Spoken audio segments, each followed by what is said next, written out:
का बहन क्यों नहीं जानते हैं? अपने जजमानों को कौन नहीं जानेगा, सब जानते हैं। रजपुरा में एक बहन यदि यहाँ बैठी हूँ तो उन्हें पता होगा, एक राधे नाम की मोखरिया है। हमारी कथा हो रही थी, कई बार हुई वहाँ, कई बार लोगों ने कराई, अब फिर से होना है वहाँ, पूरे गांव में होती है।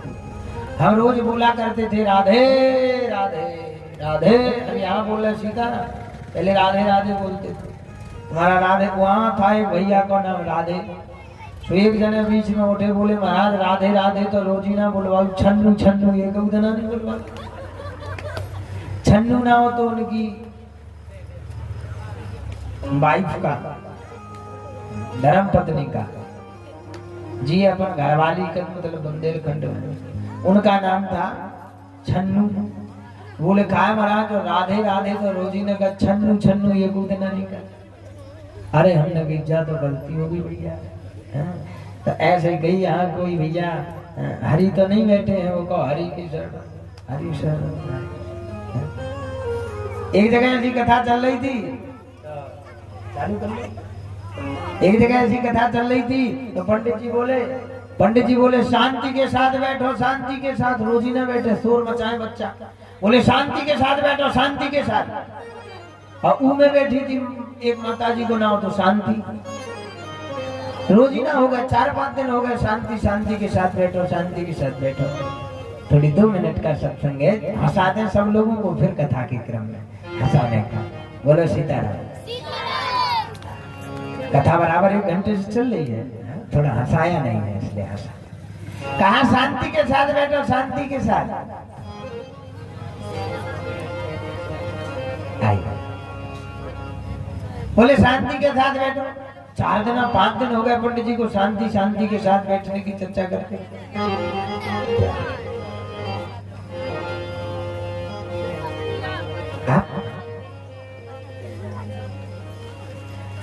कहा शांति के साथ बैठो, शांति के साथ।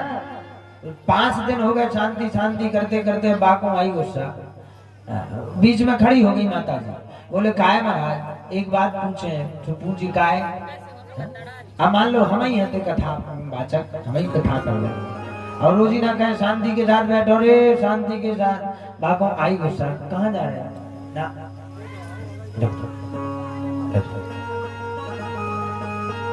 हाँ ये काम करना है, सुनो ये काम करना है तो वहाँ खड़े हो जाओ, लेके एक टेबल एक कुर्सी डाल लो, जो भी आ रहे हैं दरवाजे में वहीं तिलक करते जाएं। हाँ अच्छी बात है, तिलक लगाओ सबको, लेकिन यहाँ बीच में नहीं, वहाँ बैठ जाओ एक टेबल और एक वो डाल करके, जो भी हमारी कथा पांडाल में प्रवेश करें उन सबका तिलक लगाते जाओ। ये कल से हमारा नियम होना चाहिए। एक महाराजा चंदन की डिबिया लाओ, महाराजा चंदन को उसमें घोरो और घोर के एक फूल, एक उसमें फूल डालो और ऐसे फूल उसमें डुबाया, ऐसा ऐसा सबको लगाते जाओ। और बीच में श्री का टीका। वेलकम, क्या है वेलकम है हमारे पंडाल में आने का, आइए स्वागत है। ये हमारी हिंदू संस्कृति है, तिलक चंदन श्लोक है। हाँ आज से नहीं, आप जो है रहने दो, कल से। अच्छा दरवाजे में वहाँ बैठना है, वहाँ चले जाओ। आओ ठीक है, आज रख दो, कल से। बोलो सीताराम। पंडित जी ने कहा शांति के साथ बैठो, शांति के साथ। में शांति माता जी बैठी जो खड़ी हो गई। बोले महाराज, हमने कहा क्या है?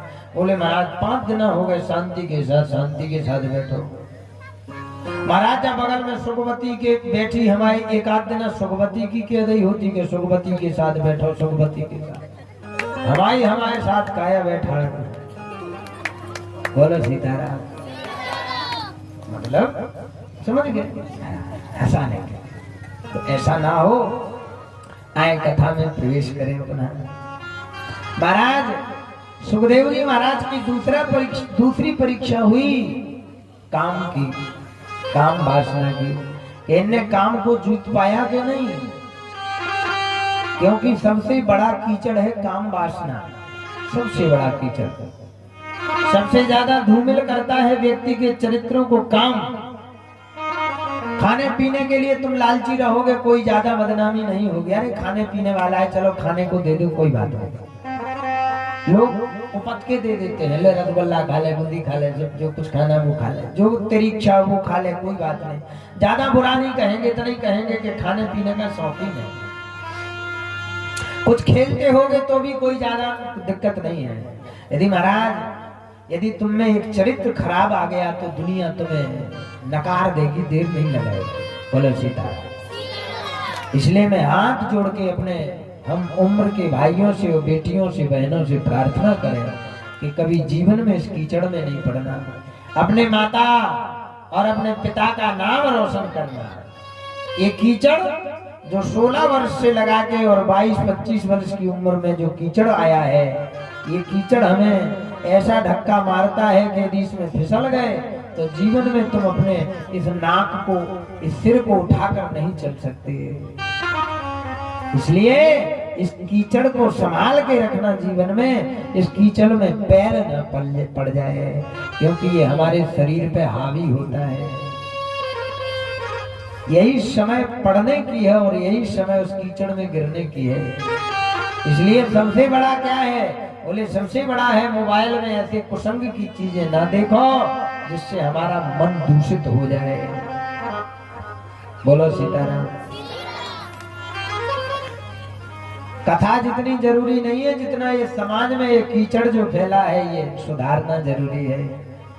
जब कीचड़ निकलेगा तभी तो कथा भीतर बैठेगी। अब भीतर कीचड़ भरा पड़ा हो फिर कहो महाराज कथा सुनाओ, तो क्या मतलब है? कथा तो जब बैठेगी जब भीतर के मैल को निकालो। सूपा में यदि किसी फटक रही है माताएं तो वहां यही निकले, सीताराम सीताराम सीताराम कहिए, बस एक ही निकले। इधर भटकते भी जाए इधर सीताराम। रोटी बेल रही हो आप देखना, जो भोजन बनाते समय आप राम राम राम राम का स्मरण करोगी उस भोजन में दुगना स्वाद आएगा। हाँ। आप जो लिखावट करोगे, लिखोगे, काम करोगे, आप खेत में बीज खेती काट रहे हो, आप राम राम का कीर्तन करते हुए किसानी का काम करोगे, आपके उस किसानी में 4 चांद लग जाएंगे, ये गारंटी है। मजदूरी कर रहे हो करो, बुरी बात नहीं है। पेट पालने के लिए, अपना जीवन चलाने के लिए कर्म बनाए हैं तो करना है, लेकिन उस कर्म को ईमानदारी से और राम से जोड़ करके करो तो तुम्हारा वो कर्म हमारा सार्थक हो जाएगा। और जो काम तुमने जीवन चलाने के लिए जो तुम कार्य कर रहे हो, यदि तुमने उसमें काम जोड़ दिया तो महाराज बिना काम के हो जाओगे, ये बिल्कुल समझ लीजिए। सुखदेव जी महाराज आगे बढ़े, काम वासना से लड़ाई लड़ी खूब महाराज सुखदेव ने। जितनी कन्याएं थी, जितनी बेटियां जो निर्वस्त्र होकर के महाराज 1000 कपड़े पहने जैसी दिखाई दे रही हैं, सबकी सब जैसे महाराज 1000 कपड़े पहने हो। सुखदेव ने एक बार भी उनकी तरफ नजर उठा करके ऐसी दृष्टि नहीं डाली। क्यों? सुखदेव में कोई फर्क ही नहीं है। सुखदेव जैसा परमहंस स्त्री और पुरुष के भेद को जानते ही नहीं कि स्त्री में और पुरुष में कोई अंतर है, कुछ अंतर नहीं। वही चमड़ी, वही खून, वही हड्डियां हम में है, वही चमड़ी खून हड्डियां ये सामने वाले ढांचा में है। थोड़ा सा शरीर का आकार प्रकार बदल दिया गया, कुछ नहीं है। मैल भरा पड़ा है भीतर। इस सुखदेव जैसे परमहंस के अंदर ही ये ज्ञान हो सकता है। बाकी तो दुनिया में हमें तुम्हें फर्क सामने दिखता है, अरे ये ऐसा, ये काला, ये गोरा, ये ऐसा, ये हमारे आपके लिए है। लेकिन जिसके विचार सुखदेव से मिलते हैं उसे कोई फर्क नहीं पड़ता। बोलो सीताराम। जोर से बोलना पड़ेगा, हाथ खड़े करके। साधु जी सीताराम।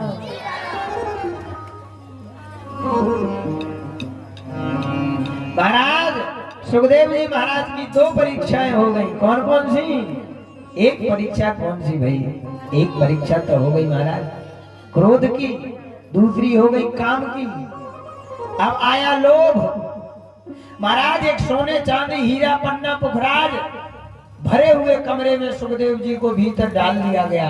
बोले महाराज इसमें रुकिए, महाराज यही मिलने आएंगे। उसमें भरा पड़ा था महाराज, तिजोरियों का कमरा खोल दिया, सुखदेव जी को उसमें अंदर कर दिया। लेकिन सुखदेव के ऊपर क्या फर्क पड़ने वाला है महाराज? सुखदेव तो परमहंस जो ठहरे। एक नामदेव जी की कथा है भक्तमाल में, बड़ी सुंदर। नामदेव, हाँ नहीं, वो भक्तमाल में एक चरित्र है, बड़े सुंदर भक्त हैं जो जंगल से लकड़ियां करके भोजन बनाया करते थे। दोनों पति पत्नी बड़े भगवान के भक्त थे। घर में गरीबी थी, कुछ था नहीं घर में। लकड़ियां करने गए दोनों पति पत्नी, लकड़ियां काटने के लिए। बहुत अच्छी कथा है भक्तमाल।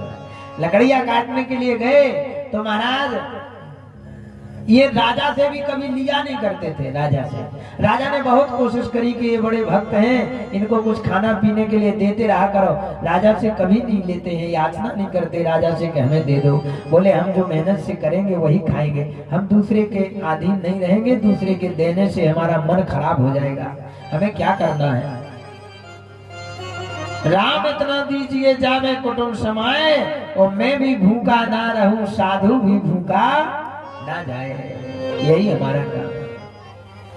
महाराज पति पत्नी गए लकड़ियां काटने के लिए, तो महाराज वहां राजा ने आदेश दे दिया सैनिकों को कि तुम जाओ और फलाने फलाने भगत जी लकड़ियां काटने के लिए गए हैं, तुम पहले से जंगल में इतनी लकड़ियों के गट्ठे बना बना करके हर जगह रख दो, जिससे इन भक्तों को लकड़ियां ना काटना पड़े, बीनना ना पड़े, सीधे गट्ठा उठा करके घर चले आएंगे। कितने अच्छे भक्त हैं भगवान के, ये देने से लेते नहीं है।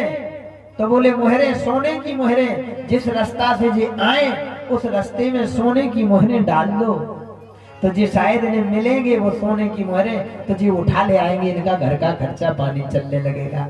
राजा ने ऐसा करवाया, लेते हैं नहीं तो ऐसा दे दो। महाराज जंगल में दोनों पति पत्नी गए लकड़ियों के लिए, जहां देखो वहीं लकड़ियों के गट्ठा बने पड़े थे, गट्ठा धरे थे कि शायद इन्हें करना ना पड़े, उठा के ले जाए। और जैसे ही गट्ठों को देखा, लकड़ियों के गट्ठों को देखा, तो महाराज उठाने लगे। कौन? उनके पतिदेव उठाने लगे। और पतिदेव उठाने लगे जैसे ही, तो पत्नी ने कहा क्या कर रहे हैं स्वामी? स्वामी ने कहा अरे यार देखो, राम ने, हमारे भगवान ने कितनी अच्छी व्यवस्था कर दी, हमें लकड़ियां बीनने नहीं पड़ी, और ये हर जगह गट्ठा लगे रखे हैं, उठा के चलते हैं लकड़ियां। पत्नी ने कहा नहीं नहीं, ये किसी दूसरे की लकड़ियां रखी हैं, हम बीन लेंगे, दूसरे की लकड़ियों को हाथ मत लगाओ महाराज। स्वामी, पति ने कहा हाँ देवी, ये भी हो सकता है किसी की लकड़ियां बिनी रखी हो, चलो हम छोड़ देते हैं। लकड़ियां अपने हाथों से छोटी छोटी बीन बीन करके रखी। उस दिन कम लकड़ियां मिली, क्योंकि सारी तो गट्ठे बने रखे थे, कुछ नहीं मिला, थोड़ी सी लकड़ियां मिली। लौट के शाम को घर आए, दोनों पति पत्नी चले आ रहे थे।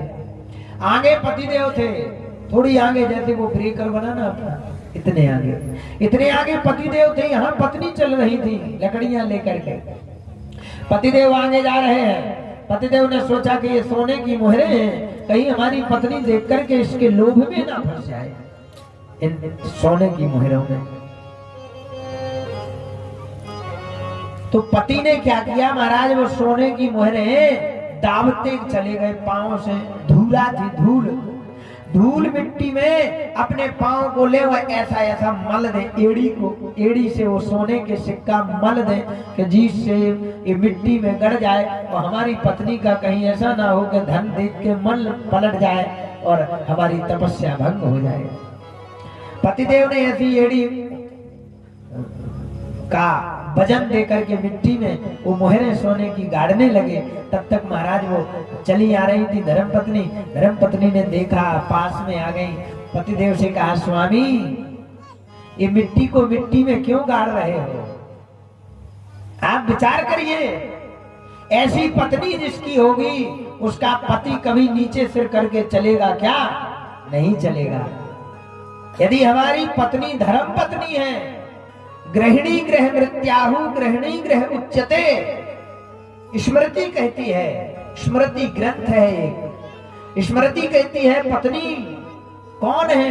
बोले गृहिणी, जिसे घरवाली कहते हैं, गृहिणी वो है। बोले गृहिणी गृह मृत्याहु गृहिणी गृह उच्यते, जिस घर में गृहिणी रहती है उस घर में कभी